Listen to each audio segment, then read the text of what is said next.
Today on CTV News at 5, equal pay for equal work. Why a group of local hospital lab staff are rallying and the message they're hoping to send. Plus, the first human case of the year of West Nile virus confirmed in Huron, Perth. The message from public health officials. And beating the back-to-school bugs. Advice on how to avoid the flu, colds, lice, and other unwanted germs this season. CTV News at 5 starts right now.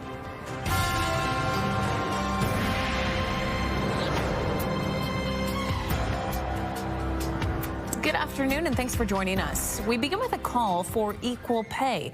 Lab employees at a local hospital are voicing their frustrations after the Waterloo Regional Health Network doled out a cost of living wage increase to their colleagues at another hospital location.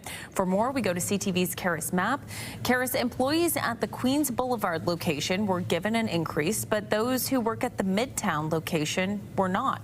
That's right, Leanne. Employees at the former Grand River Hospital say they weren't given an exact reason why, but they assume it's because they're unionized, while employees at the Queens Boulevard location, formerly known as St. Mary's Hospital, are not. Now, this all stems from the merger that saw the two hospitals amalgamate this past spring. Queens Boulevard lab staff are now making up to $7 more an hour, and to have their voices heard, Midtown staff members picketed along King Street today, waving flags, signs, and noisemakers. Some of the employees I spoke to shared how the whole situation has left them feeling undervalued. I mean, the cost of living is going up. We deserve a cost of living increase just as much as they do because we're all paying for groceries and rent and mortgages and everything. Coming up at 6, I'll hear from the union representing the impacted employees and get response from the Waterloo Regional Health Network. Leanne. Okay, Karis, thanks for that. CTV's Karis Map joining us live. As the strike continues for about 10,000 support staff at the province's publicly funded colleges, students with special needs say they're being left out. Let's go to CTV's Tony Grace live in studio for a look at this story and more we're following this hour. Hi, Tony. Hi, Leanne. Good afternoon. Support staff walked off the job last Thursday. That includes college accessibility staff. Erin Rybel's daughter just began a program at Conestoga that offers students with learning challenges a chance to further their studies. But the college says the program cannot run without the specialized workers who are on strike. Rybel says the program only accepts 20 students, and she's worried about how long it may take the College Employer Council to get back to the bargaining table. You know, it's kind of like small peanuts to them, and that the majority of things on campus perhaps are running as normal. And so that kind of frightens me a little bit that they don't have the motivation to negotiate with the unions because not a lot of things are being affected. But I think like, special education is, you know, a huge, important thing. I would just hate for them to be sort of left behind just because most things are running normal. CTV's Heather Senerin will have the latest coming up at 6. And also tonight, the penalty hearing resumed for Guelph Police Constable Corey MacArthur, who assaulted a teen handcuffed to a hospital bed back in 2016. The service is looking to dismiss him. MacArthur is fighting to keep his job. Today, a forensic psychiatrist took the stand, making the case that MacArthur has a long history of anger issues. CTV's Krista Simpson was at the hearing and we'll have more at 6. We'll see you then. For now, Leanne, it's back over to you. Okay, Tony, thanks. And Alex is here with a check on the weather. Wow, what beautiful conditions. Copy and paste, really, this whole week. Feels like we're hanging on to summer, and we certainly are for its final week. Especially as we count down the days until the first official day of fall, which, as we've been talking about, kicks off on Monday. But yes, summer-like conditions looks like they're here to stay, which is pretty nice if you are a fan of the warmer weather. But we're definitely noticing a little bit of a warm-up, especially later on in the week, too. So yeah, I want to be outside all day long. I know. It's hard not to be outside all day, especially if you're in school or, of course, have to be at work here. But yeah. Look out the window. Not too bad. I mean, lucky for us too. Clear conditions as we take a look at our satellite and radar map. This hour, yeah, again, like you said, copy paste. This is pretty much what we've seen over the last couple of days. Maybe a cloud or two in the sky, but overall pretty clear, nice blue sky out there. 27 it is right now in Kitchener, Waterloo. 21 in Goderich. So noticeably cooler if you're by the water. 25 if you are in the city of Hamilton. So many of us, sitting around that mid, even upper 20s today, and with that humid X value feeling slightly warmer. But you know, it looks like too, potentially we could see a little bit more cloud cover and maybe the chance to see some rain on the way. So we're going to break that down a little later. Gotta enjoy it while we can. Okay, we'll take a quick break and tell you what you need to know. Here's an event you can check out in Uptown Waterloo where light, art, and tech are all combined. It's Lumen, happening Saturday from 6 until 11 p.m. Features installations by local and international artists in public spaces throughout Uptown. This is such a cool one to check out. It really is. Yeah, so check it out. Saturday, 6 o'clock. Stay with us. Huron-Perth Public Health has confirmed its first human case of West Nile virus this year. According to Public Health Ontario, this marks the 99th human case so far in 2025. It comes after mosquito pools tested positive in Listowel and Mitchell last month. Officials say while risk remains low, West Nile virus activity typically does increase in late summer and early fall, and simple precautions can make all the difference.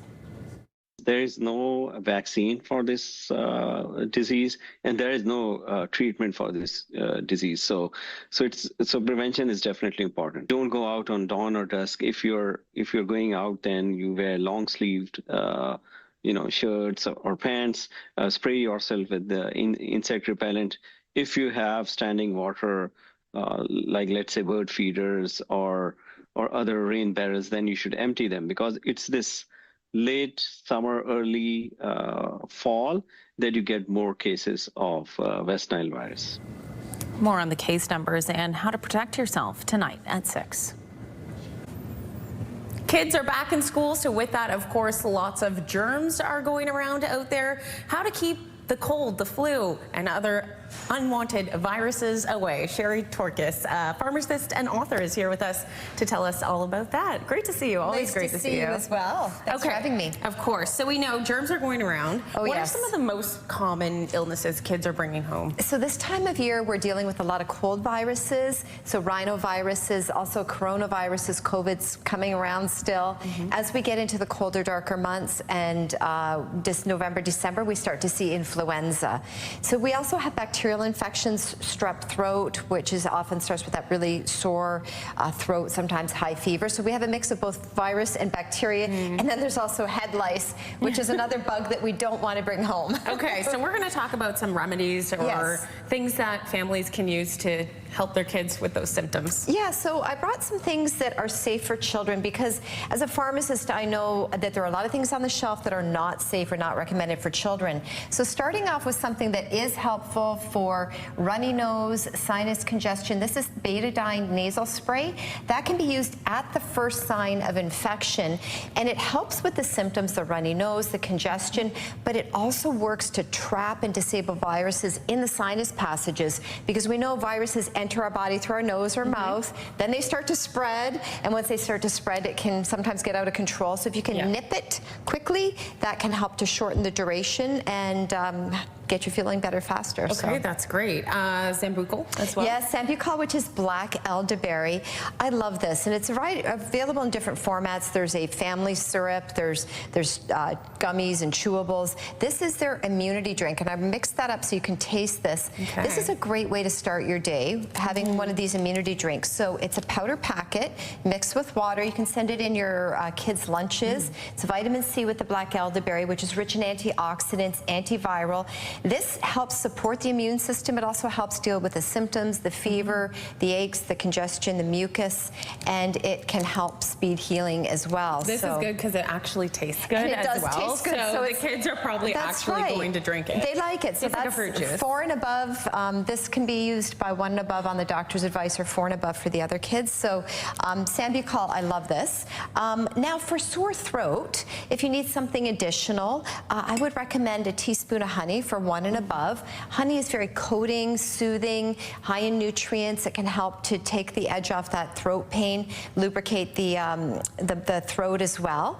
And then for that chesty cough, you know, when you start with an infection respiratory, it often goes from the sinuses down into the chest, a lot of mucus. This Prospan by Helixia is an expectorant. So what it does is it helps to thin the mucus and the secretions, also helps with the cough. This is safe for 1 and above, free of sugar, alcohol, dyes, all the things that pharmacists and parents don't want to give. So this is a good option for the little ones for that chest congestion and cough as well. Just a naggy infection. Yes, it is. Yep, okay, so you talked about head lice.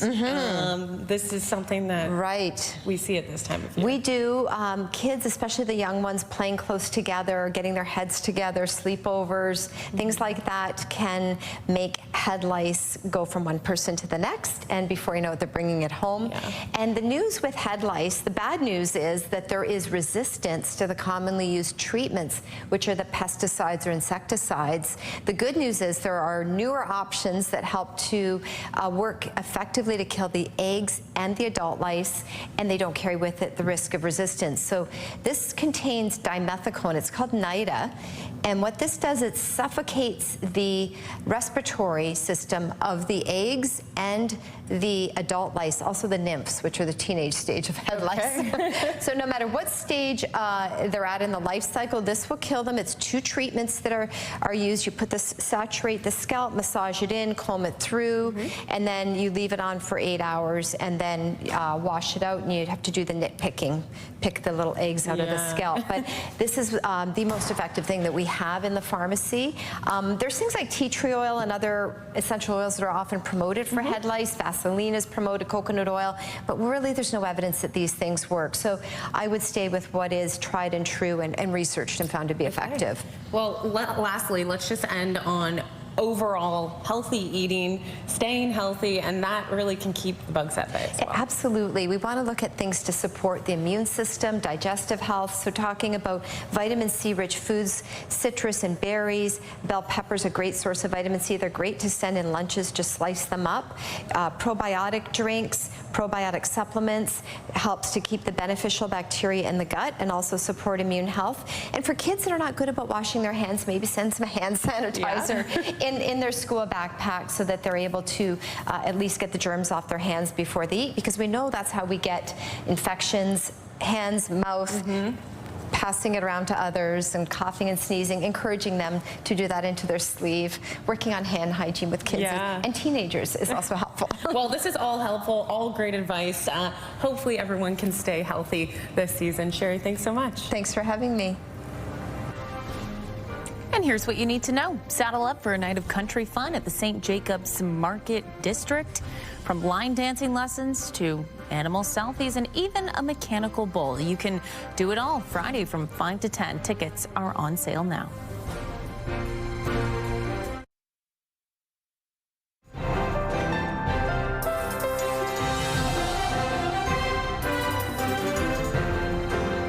Maybe feeling like summer, but we are most certainly getting into the Oktoberfest spirit. We are. We had a fun shoot out at the Concordia Club earlier today, which everyone will get to see a little bit later on, but we're definitely getting in the spirit. It's been fun. Oh, we are. We're tasting all the schnitzel. We're So seeing good. what's happening behind the scenes, and it's going to be a fun one this year. So a little teaser, but plenty to come. But yes, weather-wise though, feeling like summer. We are still in our final days of summer officially. It was a warm one out there, but it's nice when it's not, we're not feeling that extreme humidity. It makes it more enjoyable outside. I could hang on to this weather for months to come. Sun worshiper. Yeah, exactly. If only it would last this long. Yeah, so we'll have to see what September, the rest of September, and of course October brings.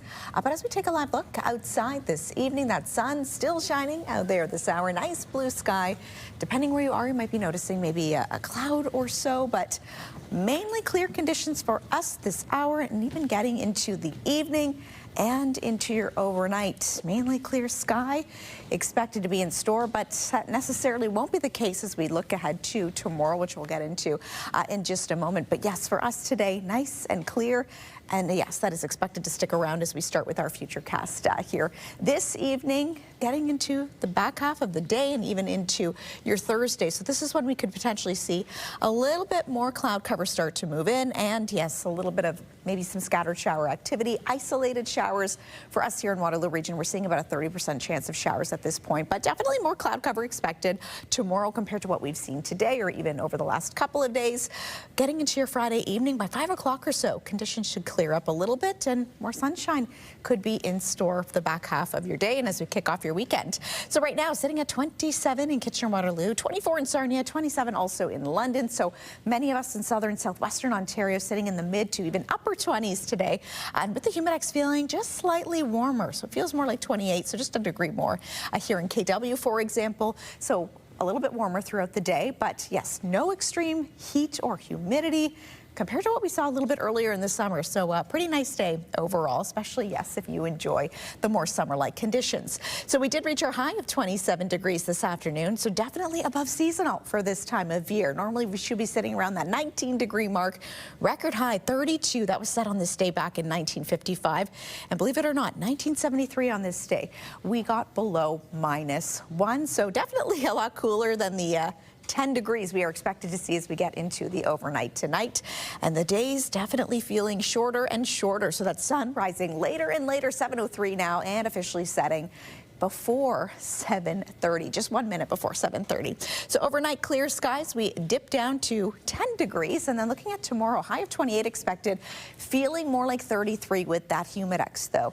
Sunny conditions expected in the morning, but then this is when we potentially could see a little bit of wet weather move in, 30% chance of showers as we get into your afternoon hours. So over the next few days, mix of sun and cloud expected as we look to wrap up the work and school week, a high of 20 degrees. So we are expected to dip down a little bit temperature-wise, getting back to more seasonal conditions, and quite a difference even just from tomorrow where we're expected to see a high of 28. By Saturday, we should just be getting to a high of 18 degrees, mix of sun and cloud, and then back for a couple days over the next few days in terms of single-digit overnight lows.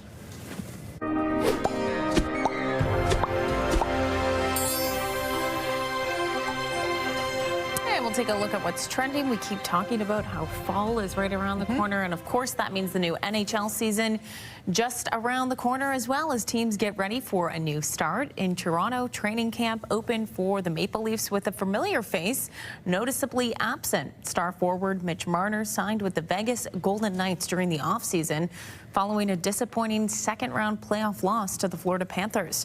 However, Toronto finished first in the Atlantic Division, and the team is looking ahead to the new season. You know, your teammates, you're also friends, and he'll be a friend of all of ours for life. So, you know, those are always tough conversations to have, but at the end of the day, you know, he made his decision, and you know, we wish him nothing but the best moving forward, and we're moving on. Like I said, you know, bringing in some new faces, some new guys that we're super excited about. It's just keep working and teaching these guys and trying to get them mentally dialed in for those games. You know, I feel like you come to Toronto in a big game at home, it's a lot of pressure. We all know that, but we got to all be able to deal with it better than we did. As the Maple Leafs hit the ice, forward Max Domi will see limited action because of a lower body injury and will be day-to-day. Yeah, exciting to see hockey get back up and running. It's good stuff. Okay, still ahead on CTV News at 5, the Toy Hall of Fame finalists, from Battleship to lightsabers, Furby, and Tickle Me Elmo. Which toys will make it into the National Hall of Fame this fall? We get a sneak peek next. And here's what you need to know. Oktoberfest 2025 is fast approaching. Check out Block 3 Brewing in St. Jacobs on Friday and Saturday for some German-inspired fun. Free pre-party is taking place Friday. I'm sure there'll be dancing. Main event, though, kicking off Saturday from 6 to 11. Stay with us. Bounce 99.5 has the music you just can't quit. Home of Bounce Mornings with Angie Hill and Sarge. KW's Bounce 99.5. Listen on the free iHeartRadio app.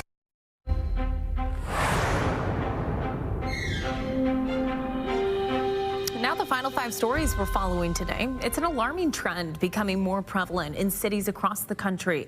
Now, police in Hamilton are searching for a woman wanted in a distraction theft that was caught on camera. Surveillance footage shows the suspect, believed to be in her 40s, at the victim's door in Flamborough. She embraces the elderly victim and places fake jewelry around her neck. During this interaction, the victim's gold necklace was allegedly stolen. It's a scam police say is becoming all too common. And a warning about another scam, this one over the phone. More than 100 people reported getting missed calls this week that appeared to be originating from Brantford police. Police say some people answered the calls and spoke with someone identifying themselves as a detective, falsely claiming the person was a suspect in a fraud investigation. Police say any calls actually originating from Brantford police will show up as no caller ID, but it's best to just hang up if you're unsure of a call's legitimacy. Next, welcome news for people who have variable mortgages. The Bank of Canada has cut its key rate by 25 basis points, bringing it down to 2.5%. It comes as worries are swirling that Canada could be headed into a recession as a result of President Trump's trade war on Canada and all the instability. New data on inflation from StatsCan showed consumer prices rose by 1.9% in August year over year. The Bank of Canada says that global economic growth is showing signs of slowing, and the Trump tariffs targeting Canada are leading to a lot of uncertainty. U.S. President Donald Trump says a deal is done to keep TikTok in the U.S. Trump says he will speak with China's president Friday to confirm. The social media platform run by a Chinese company was told it had to sell its U.S. operations or face being shut down. The initial deadline to sell was set for this past January, but Trump has repeatedly delayed the ban. The U.S. president says a buyer will be announced soon. And the finalists for the 2025 Toy Hall of Fame are out, and there are some surprises. The list is compiled each year by the Strong National Museum of Play. And this time around, snow is one of the options up for the honor. Referring to snowball fights, organizers describe the substance as a mostly harmless projectile that provides endless fun. Okay, some other finalists include board games Trivial Pursuit, Connect 4, and Catan, as well as Spirographs, Scooters, Slime, Tickle Me Elmo, Furby, and Cornhole. The public can vote for their favorites, and a panel of judges will decide which will be inducted into the Toy Hall of Fame come November. Hey, some pretty good options there. All right, we'll leave it there. Thanks for watching. Have a good night.